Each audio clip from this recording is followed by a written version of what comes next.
In Ratatouille, they said that anyone can cook. Well, I'm saying that anyone can plant. Get the basics here and let's start planting.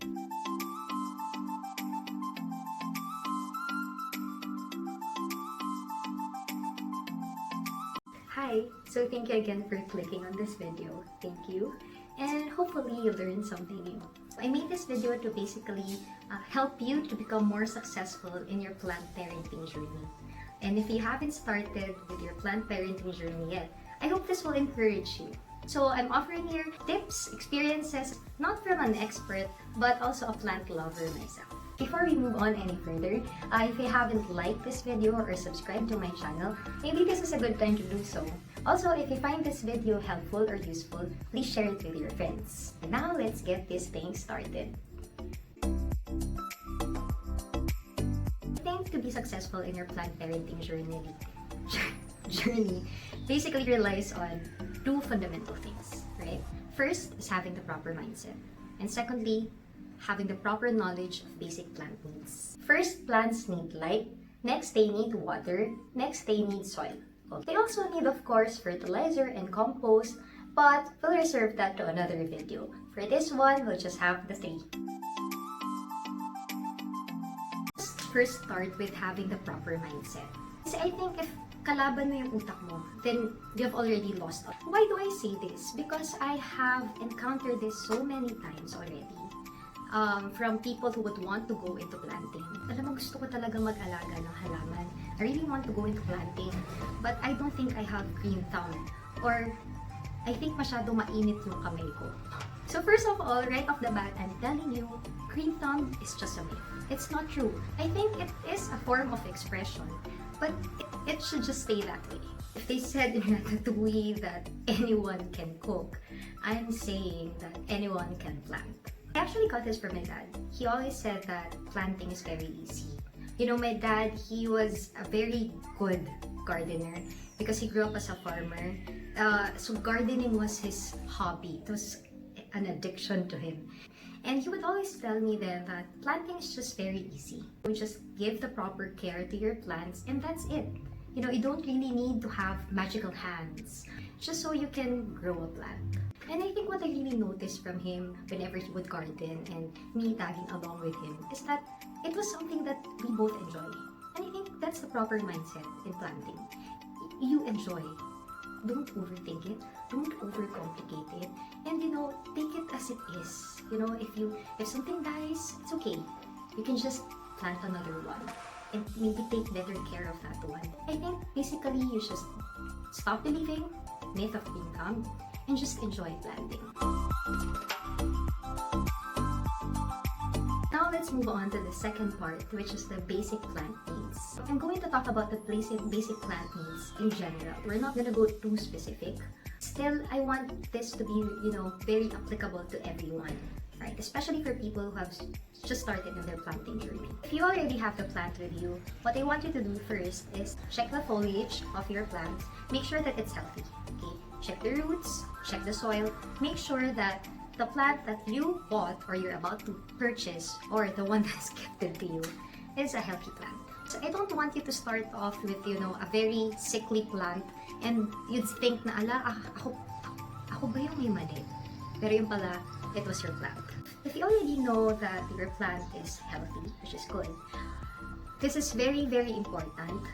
Get to know the name of your plant. If you don't know the name of your plant, maybe just get the variety or the species of that plant, because that will be very fundamental to our next segment, which is of course plant needs. You wouldn't be able to know the plant needs of your plant if hindi mo siya kilala. So there's lots of ways for you to ID a plant. First, of course, you can ask the seller or you can ask the person who gave it to you, or you can actually just use Google. So how do I Google search to know the name of my new plant? If I don't know the name of my new plant, all I do is that I type in the search box the descriptive words that can, of course, describe your plant. Like for example here, heart-shaped leaves. So I'm going to type that in and then I click on the images. Under the images, there will be lots of suggested answers. And of course, I'll just look for the image that looks or resembles my plant. Sometimes you really find that maybe this is an anthurium. Or if you can't really find an exact picture that looks like your plant, you can also just get the species or the variety of your plant, because if they fall in the same variety, they actually have almost the same plant needs. Basically, plants are living things. They came from different parts of the world. So it's better that we know what exactly are their needs. This plant may have a different lighting requirement. This plant may have a different watering requirement. So it's important that we know that and understand where they came from so that we could mimic, diba, yung environment kung saan sila nanggaling.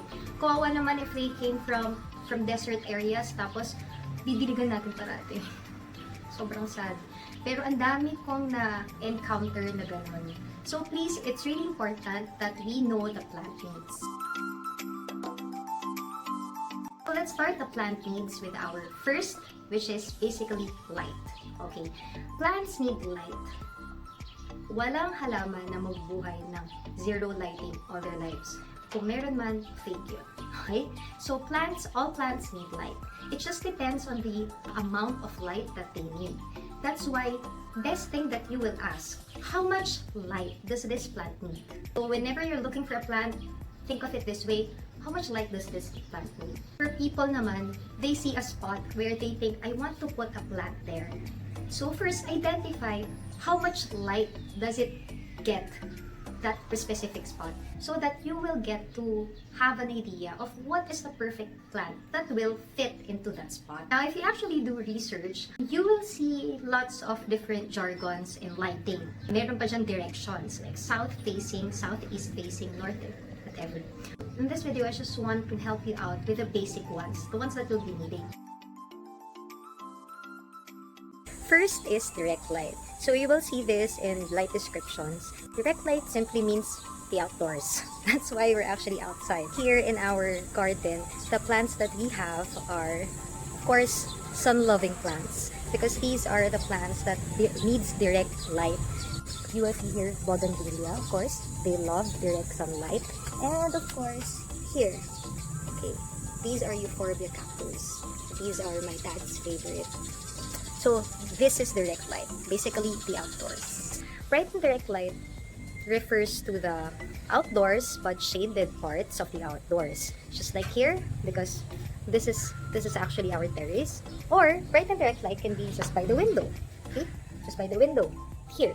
So these are your bright and direct light. But if I move a bit further, this will be the medium light. So medium light is a few feet from the window or door. I think it's just, 5 steps or 10 steps for me. But I don't know with you, I'm small. Next is low light. So best example of low light is, of course, bathrooms. Right? These are the areas that receive minimal light throughout the day. So whenever you have plants in low light conditions inside bathrooms or kitchens that are, some medyo dark, please take them out to receive some sunlight, maybe twice a month. Plants also have unique watering needs. We need to really know what are their watering needs. Of course, strictly follow our watering schedule for those plants. Basically, in watering, you will either overwater or underwater your plants. The most common cause of plants dying is, of course, overwatering. Sometimes kasi we're too masipag to water our plants, but hold off on watering, of course, because there are many plants who actually needs like once a week of watering. That makes it very important for us to really research and follow the watering schedule that we set for each plant. But I want to emphasize on this video about watering thoroughly. What happened to my plant? Dinidiligan ko naman siya as much as it needs, but it still died. Now, what I noticed is that, yes, you watered it at the right schedule, but you're not watering your plant thoroughly. So what does that mean? When you say water your plant thoroughly, when you water it, make sure that the excess water actually drips down the drainage hole. Okay, because in that way, you can ensure that the water really got into the roots of the plant. Because sometimes people just, get this water bottle and just put it there. Once they see the topsoil is already wet, then they stop watering. What happens there is that the water just stops here. Okay, and maybe the roots of your plant are all the way here pa. Diba? So it doesn't really soak your roots well enough. So please water your plants thoroughly. There's a general tip for gardeners. Sometimes you will see it in their leaves when they're already drooping, or you can just feel or texture the soil of your plant. If you stick your finger on your plant soil and much of the soil still sticks and you can actually feel that it's still moist, then maybe your plant doesn't need watering yet. Just like your watering and lighting requirements, each plant has unique soil requirements as well. So it's better to check, when you get your plant, it's better to check if it has the right type of soil. Okay, some plants need the very sandy soil, or some plants need the very clay type of soil. So you need to check if they are in the right soil. And there you have it. Remember to always have the proper mindset and proper knowledge of basic plant needs. Thanks for watching.